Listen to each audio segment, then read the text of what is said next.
Good evening everyone. আজি আমি dissolution চ্যাপ্টাৰৰ ৰিয়েলেশ্যন একাউণ্টৰ ফৰ্মেটটো ক্লিয়াৰ কৰিম ঠিক আছে ৰিয়েলেশ্যন একাউণ্ট কেনেকৈ বনাব লাগে সেইটো ভিডিঅ'টো লাষ্টলৈকে চাই থাকিবা পুৰা ক্লিয়াৰ হৈ যাব ৰিয়েলেশ্যন একাউণ্ট তো ৰিয়েলেশ্যন একাউণ্ট কেতিয়া বনায় যেতিয়া বিজনেছটো ডিজলিউশন হয় মানে বিজনেছটো বন্ধ হৈ যায় হয়নে শ্বাটডাউন হৈ যায় তো পাৰ্টনাৰশ্বিপ বিজনেছ যেতিয়া বন্ধ হৈ যায় তা সেইটো প্ৰচেছ কেনেকৈ ফ'ল' কৰে সেইটো ৰিয়েলেশ্যনত চাবা তো ৰিয়েলেশ্যন একাউণ্টত আমি কি কৰিম জানানে ফাৰ্ষ্ট আমি এছেট ছাইডত এমাউণ্টবিলাক ট্ৰান্সফাৰ কৰিম যিমান এছেটছ আছে এছেটবিলাক কোনফালে থাকে ৰাইট ছাইডত থাকে নাই তো আমি এইটো কোনটো ফালে ট্ৰান্সফাৰ কৰিছোঁ দেখিছেনে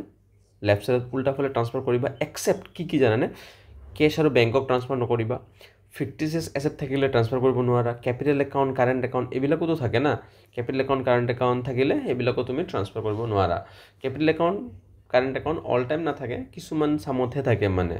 কিয় কি কেপিটেল একাউণ্ট ডেবিট অল সদায় হয় জানো সদায়তো নহয় কেতিয়াবাহে তোমাৰ কেপিটেল একাউণ্টটো ডেবিট থাকে আৰু কিছুমান কুৱেশ্যনত এছেট ফালত দিয়া থাকে চাবচোন কেপিটেল দিয়া থাকে বা কাৰেণ্ট একাউণ্ট দিয়া থাকে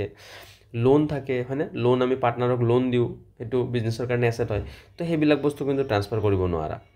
তাৰ বাহিৰে বাকী যিমান এছেট আছে লেণ্ড বিল্ডিং এইবিলাক চব ট্ৰান্সফাৰ মাৰি দিবা ঠিক আছে আৰু এইটো হ'ল তোমাৰ ফাৰ্ষ্ট ষ্টেপ ছেকেণ্ড ষ্টেপত আহিব আমাৰ যিমান লাইবিলিটিবিলাক থাকে লাইবিলিটিবিলাক ট্ৰান্সফাৰ মাৰিব লাইবিলিটিবিলাক কোনফালে ট্ৰান্সফাৰ মাৰিব জানে লাইবিলিটি থাকে লেফ্ট ছাইডত ট্ৰান্সফাৰ মাৰিব উল্টা ফালে সব লাইবিলিটি ট্ৰান্সফাৰ মাৰিবা মেইনলি আউটসাইড লাইবিলিটি কি লাইবিলিটি আউটসাইড লাইবিলিটি এক্সেপ্ট কাক বাদ দিবা ৰিজাৰ্ভ ফাণ্ড ট্ৰান্সফাৰ নকৰিবা ৰিজাৰ্ভ ফাণ্ড এটা প্ৰফিট হয় প্ৰফিট এণ্ড লছ একাউণ্ট নকৰিবা যদি ক্ৰেডিট বেলেঞ্চ আছে capital account current account loan এইবিলাক থাকে না এইবিলাক ট্ৰান্সফাৰ নকৰিবা কিয় এইবিলাক পাৰ্টনাৰ ৰিলেটেড বস্তু হয় নাই পাৰ্টনাৰ ৰিলেটেড বস্তু ট্ৰান্সফাৰ নকৰা অকল আমি আউটসাইড লাইবিলিটিবিলাকহে ট্ৰান্সফাৰ কৰোঁ example creditor bank loan bank overdraft এইবিলাক ট্ৰান্সফাৰ কৰি দিবা ক্লিয়াৰ ইয়াৰ পিছৰ ষ্টেপ থাৰ্ড ষ্টেপত আমি কি কৰিম জানে থাৰ্ড ষ্টেপত আমি থাৰ্ড মানে ছেকেণ্ড ষ্টেপতে পৰি যাব এইটো প্ৰভিজন কেতিয়াবা থাকে চাবচোন প্ৰভিজন এগেইনষ্ট এছেট বহুত প্ৰভিজন থাকিব পাৰে provision for depreciation provision for bad debt provision for discount on debtors investment fluctuation fund machinery replacement reserve এই গোটেইবিলাক বস্তু ট্ৰান্সফাৰ কৰি দিবা হয়নে নাই যিকোনো এছেট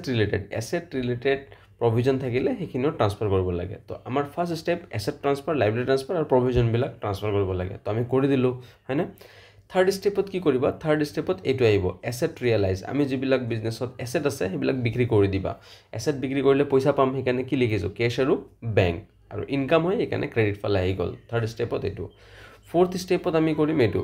আমি যিকোনো লাইবিলিটিবিলাক পে আউট কৰি দিম যিকোনো লাইবিলিটিজ যিমান আছে সেইবিলাক আমি পেইড কৰি দিম ক্লিয়াৰ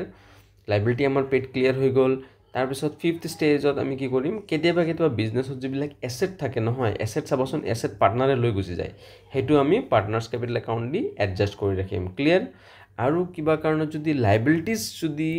টেকেন অভাৰ কৰি দিয়ে এইটো 6 নম্বৰ ষ্টেপত আহি যাব তো 6 নম্বৰ ষ্টেপত লৈ গ'লে এইটো আমি কমিশ্যন পেয়েবল বা পাৰ্টনাৰক যদি কিবা দিব আছোঁ বা পাৰ্টনাৰে কিবা ধাৰ দি দিম বুলি কৈছে হয়নে এইবিলাক চব আহিব 6 নম্বৰ ষ্টেপত লেফ্ট ফালে আহি যাব ক্লিয়াৰ আৰু ৰিয়েলেশ্যন এক্সপেঞ্চ যদি হয় তো বিজনেছটো বন্ধ কৰাৰ সময়ত কিছুমান এক্সপেণ্ডিচাৰ অকাৰ্ড হয়নে নাই তো সেই এক্সপেণ্ডিচাৰ কাৰণে আমাৰ পৰা পইচা যায় তো সেইবিলাকো আমাৰ কোনফালে আহিব ডেবিট ছাইডত আহিব পে'মেণ্ট অফ দ্য ৰিয়েলেশ্যন একাউণ্ট তো গোটেইখিনি ট্ৰান্সফাৰ ৰিয়েলেশ্যন হৈ গ'ল এতিয়া আমি ডিফাৰেঞ্চটো চাম এই ডেবিট ছাইড ডাঙৰ হৈছে নে ক্ৰেডিট ছাইড ডাঙৰ হৈছে যদি ডেবিট ছাইড ডাঙৰ হৈ আছে হয়নে এই ডেবিট ছাইড মানে এইটো ছাইড ডাঙৰ হ'লে বিজনেছত লছ বুজায় কিয় এক্সপেঞ্চ অলৱেজ ডেবিট তো লছ বুজালে আমি কি কৰিম এই ডিফাৰেঞ্চটো ইফালে ভগাই দিম বাই অল পাৰ্টনাৰ্ছ কেপিটেল চবৰ মাজত ভগাই দিবা কিন্তু যদি এ আছে বি আছে দুটা পাৰ্টনাৰ তো এ আৰু বিৰ মাজত ভগাই দিবা লছখিনি আৰু যদি ক্ৰেডিট ছাইড ডাঙৰ হৈ গৈছে ক্ৰেডিট ছাইড ডাঙৰ হ'লে ডিফাৰেঞ্চটো ক'ত ওলাব ইফালে ওলাব নাই সেই ডিফাৰেঞ্চ তেতিয়া আমাক প্ৰফিট বুলি ক'ম ক্ৰেডিট ফালে তেতিয়া আমি এইটো এ আৰু বিৰ মাজত মানে যোন পাৰ্টনাৰ থাকে আৰু অল পাৰ্টনাৰৰ মাজত ভগাই দিবা ক্লিয়াৰ তো এনে কৰি আমি কি বনাওঁ ৰিয়েলেশ্যন একাউণ্টটো বনাওঁ ইয়ালৈকে ঠিক আছে তো চবৰ আমি এটা এক্সাম্পল লৈ লওঁ এক্সাম্পলটো চাওঁ কি দিছে কৈছে জয় এণ্ড সামায়ানা জয় এণ্ড সামায়াৰ partners who shares profit and losses কোনটো ৰেচিঅ' আছে 3:2 সিহঁতৰ চোৱা লাইবিলিটি ছাইডবিলাকো দিয়া আছে এছেট ছাইডবিলাকো দিয়া আছে আৰু ফাৰ্ম হেজ ডিজল্ভ হৈ গৈছে মাৰ্চ 31st আৰু close the books of the firm by passing necessary journal entries pass কৰিব দিছে প্ৰিপেয়াৰ নেচেচাৰী লেজাৰ একাউণ্ট ঠিক আছে তো আমি প্ৰথমতে লেজাৰ একাউণ্টটো চাই লওঁ তাৰপিছত necessary account the following information তো লেজাৰ একাউণ্ট কেনেকৈ বনাম ৰিয়েলেশ্যনৰ ফৰ্মেটটো মই বুজাই দিলোঁ এইমাত্ৰ তো আমি ৰিয়েলেশ্যনটো কেনেকৈ বনাম চাবা তো ফাৰ্ষ্ট মই কি কৈছোঁ ৰিয়েলেশ্যন একাউণ্টত এছেটবিলাক ট্ৰান্সফাৰ মাৰিবা এছেটবিলাক কোনফালে আছে দেখিছা ইফালে আছে অল এইবিলাক ষ্টক সানডি ৰেটৰ্ছ ফিক্স আছে কেছ এট বেংকক ট্ৰান্সফাৰ কৰিব নোৱাৰা বাকী তিনিটাই ট্ৰান্সফাৰ কৰিব লাগিব তো উল্টা ফালে আহি যাব তো উল্টা ফালে আমি এটা এটাকৈ লিখোঁ কি আহিব প্ৰথম আমি লিখোঁ টু ষ্টক টু ষ্টক কিমান আছে টু ষ্টক 107500 তাৰপিছত আছে সানড্ৰি ডেটৰ্ছ চোৱা সানড্ৰি ডেটৰ্ছ আছে টু সানড্ৰি ডেটৰ্ছ সানড্ৰি ডেটৰ্ছ আমি লিখিলোঁ 121500 আৰু প্ৰভিজন যে আছে লেছ আছে না লেছ মানে উল্টা ফলৰ আইটেম হয় বাই প্ৰভিজন তো প্ৰভিজন ফৰ ডেটৰ্ছ প্ৰভিজন অন ডেটৰ্ছ আহি যাব কিমান তোমাৰ 500 তো লিখা হৈ গ'ল এইটো ফিক্সড এছেটটো উল্টা ফালে আহিব টু এইটো ফিক্সড এছেট ইফালে আছে ৰাইট ফালে আছে লেফ্ট সাইডত মই লিখি দিছোঁ তো ফিক্সড এছেটছ তো ফিক্সড এছেট হৈ গ'ল 1,36,500 তো ইয়ালৈকে চোৱা এছেট ট্ৰান্সফাৰ কৰি দিলোঁ এতিয়া আমি আহিম লাইবিলিটি ট্ৰান্সফাৰ লাইবিলিটিবিলাক কোনফালে আছে চোৱা লাইবিলিটি আকৌ আউটসাইড লাইবিলিটি হ'ব লাগিব দেই কেপিটেল চেপিটেল হ'ব নোৱাৰে আউটসাইড লাইবিলিটি এটাই আছে সেইটো কি আছে সানড্ৰি ক্ৰেডিটৰ্ছ সেইটো উল্টা ফালে লিখি দিয়া বাই সানড্ৰি ক্ৰেডিটৰ্ছ কিমান আহি যাব 1,48,000 তো এইটো হৈ গ'ল আমাৰ ৰিজাৰ্ভ ফাণ্ডটো আমি ভগাই দিব লাগিব এইটো আউটসাইড লাইবিলিটিজ নহয় নেক্সট আমি চাওঁ ইয়ালৈকে ট্ৰান্সফাৰ হৈ গ'ল না এছেটবিলাক এতিয়া আমি এছেট ৰিয়েলাইজবিলাক চাম এছেট কোনবিলাক বিক্ৰী কৰিলোঁ এই চোৱা 5,000 এৰিছে debtors realise at a discount of 5% এইটো কোনফালে ৰেকৰ্ড কৰিম তো চোৱা এছেটবিলাক ট্ৰান্সফাৰ কৰিছিলোঁ ইফালে বিক্ৰী কৰিলে ইফালে পাবা বাই বেংক লিখিম নে কেছ লিখিম সেইটো ডিপেণ্ড কৰিব কুৱেশ্যনত কি আছে কেছ এণ্ড বেংক তো আমি এইটো লিখিম বেংক লিখিম কেছ আৰু বেংক দুটাই আছে তো বেংক লিখি দিওঁ বেংক একাউণ্ট লিখি তাৰ আণ্ডাৰত লিখিম ডেটৰ্ছ তো ডেটৰ্ছে পইচা কিমান দিছে কৈছে 5% ডিছকাউণ্ট কৰি দিছে তো ডেটৰ্ছ যিমান থাকিব তাৰ পৰা আমি কি কৰিম 5% মাইনাছ কৰি দিম তো ইয়াৰ পৰা তুমি 5% ওলাই কিনে মাইনাছ কৰা তো মাইনাছ কৰিলে আমি পাই যাম 5% ওলাই কিনে মাইনাছ কৰি দিবা ঠিক আছে তো 5% ওলাই কিনে মাইনাছ কৰিলোঁ ডেটৰ্ছ পাই গ'লোঁ 115 তাৰপিছত আকৌ কি কৈছে ষ্টক ৰিয়েলাইজ ডাইৰেক্ট ষ্টকৰ পইচা দি দিছে 1,27,000 হয়নে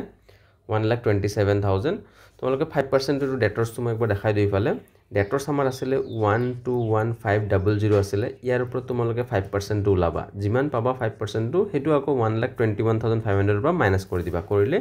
এইটো 115,425 পাই যাবা নেক্সট আছে তোমাৰ ফিক্সড এছেট কি ক'লে ফিক্সড এছেট ৰিয়েলাইজ 1,42,000 তো ফিক্সড এছেট পাই গ'লোঁ আমি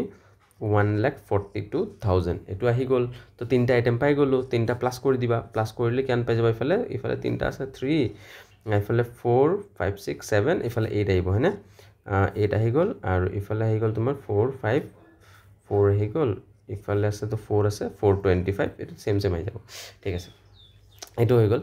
নেক্সট আমি আহোঁ এতিয়া লাইবিলিটিজবিলাক পেইড কৰিব লাগে তো লাইবিলিটিজ আমাৰ কি আছে চাওঁ লাইবিলিটিজ এইটো চোৱা এতিয়া ডাইৰেক্ট কৈছে ক্ৰেডিটৰ্ছ আৰ পেইড ইন ফুল তো ডেবিট ছাইডত লিখিবা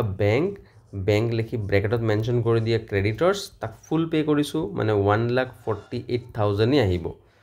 তাৰপিছত আছে এটা ৰিয়েলাইজেশ্যন এক্সপেন্স সেইটো পইচা গৈ আছে পইচা গৈ থাকিলে কোনফালে আহে ডেবিট ফালে আহে টু বেংক ৰিয়েলাইজেশ্যন এক্সপেন্সেছ কিমান আহিব 2,500 তো আমাৰ লাইবিলিটিজবিলাক পে' হৈ গ'ল গোটেইখিনি ইনফৰ্মেশ্যন হৈ গ'ল ইয়াৰ পিছত আমি একবাৰ চেক কৰি চাম ক্ৰেডিটৰ্ছটো পে'মেণ্ট হৈছে নেকি পে'মেণ্ট হৈ গৈছে হৈ গ'ল এতিয়া আমাৰ কাম হ'ব বেলেঞ্চ কৰি দিয়া তো আমি চাম এতিয়া কোনটো ছাইড ডাঙৰ ডিফাৰেঞ্চটো চাওঁ কোনটো ছাইড ডাঙৰ তো ইফালে হ'লে আমাৰ কোনফালে ডাঙৰ আছে ক্ৰেডিট ফালে ডাঙৰ হৈছে হয়নে 3 4 আৰু ইফালে প্লাছ 5 না ঠিক আছে ইয়াতে আহি গ'ল আমাৰ 5 925 আহি গ'ল আৰু ইফালে 84 to 12 আহি আছে 2 আৰু ইফালে 3 থাকিল আৰু ইফালে আহি গ'ল 5 হয়নে তাৰপিছত ইফালে সেম এমাউণ্ট লিখিব লাগিব 532,925 তাৰপিছত যিটো পইচা প্ৰফিট হ'ব সেইটো আমি ভগাই দিম পাৰ্টনাৰৰ মাজত two partners capital account partner আমাৰ তাত আছিলে জয় আছিলে আৰু তাত আছিলে সামায়া আছিলে জয় আৰু সামায়াৰ মাজত ভগাই দিবা কোনটো ৰেচিঅ'ত ভগাবা ৰেচিঅ' দিয়া আছে তো এমাউণ্টটো ওলাই দিওঁ তো 5 ইফালে 5ৰ লগত 5 প্লাছ 0ৰ লগত 5 প্লাছ কৰিলে 5 হৈ যাব তোমালোক ৰাফলি মাইনাছ কৰিবা তাত ইফালে 0ৰ পৰা সেই প্লাছ কৰিলে 2 হ'ব না 2 হৈ গ'ল আৰু ইফালে 500 1500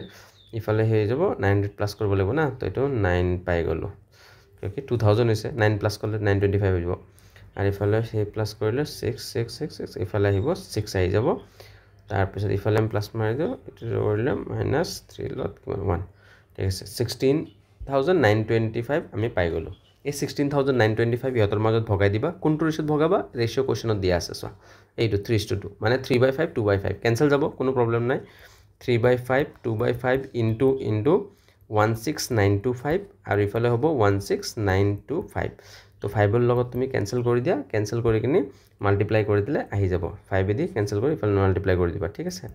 তো এইটো আহি গ'ল ইফালে 10 আৰু ইফালে আহি যাব তোমাৰ 155 আৰু এইটো ফালে আহিব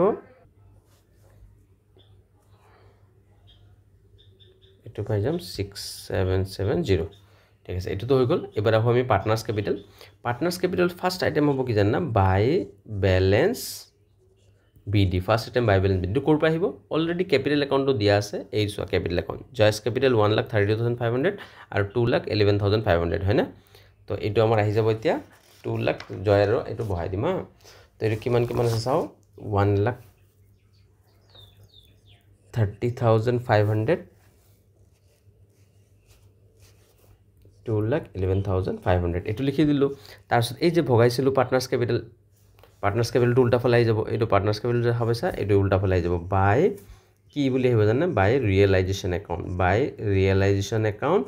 এমাউন্ট বহাই দিবা 10155 আৰু 6770 তো ইয়ালৈকে ঠিকে আছে আৰু কিবা আইটেম আছে নেকি আৰু এটা আইটেম আছে রিজার্ভ ফান্ড এটা আছে হয়নে রিজার্ভ ফান্ডটো ভগাই দিবা রিজার্ভ ফান্ড এইটো রিজার্ভ ফান্ড এইটো ভগাই দিবা 13,500 তো বাই রিজার্ভ ফান্ড আমি 13,500 ভগাই দিম ভগালে পাম ইফালে 8100 আৰু ইফালে 5400 তো আমি এটো পাই গলো হৈ গল ইফালে প্লাস মাৰি দিয়া প্লাস কৰি কিমান আছে সোৱা ইফালে প্লাস কৰিলে 150 এটো হল 755 150 আৰু এটো ফালে আহি গল 76223 ঠিক আছে সেম অ্যামাউন্ট ইফালে লিখিবা 223670 আৰু ইফালে আহিব 150755 হয় না তো এইখিনি অ্যামাউন্ট আমি পাই গলো তো ইয়াৰ পৰা আমি এটা কি কৰিম কোৱাচোন এতিয়া আমি ইয়াৰ পৰা মাইনাস কৰি দিম তো ইফালে কিবা আইটেম আছে নেকি নাই তো একো নাই যদি ডাইৰেক্ট টু ব্যাংক লিখি দিয়া যিমান আছে ইমানে মেনশন কৰিবা 150755 আৰু এটো হ'ব 223670 তো আমাৰ পাৰ্টনাৰ্স ক্যাপিটাল বনি গল এতিয়া আমি ক্যাশ অ্যাকাউন্ট বনাম ক্যাশ অ্যাকাউন্টৰ ফাৰ্স্ট আইটেম আহিব ক্যাশ বা ব্যাংক যেহেতু আমাৰ কোশ্চনত ব্যাংকত দিছে তো আমি ব্যাংক চাও ব্যাংকৰ ব্যালেন্স কিমান আছে 1,40,500 আছে তো 1,40,500 তো আহি যাব ইফালে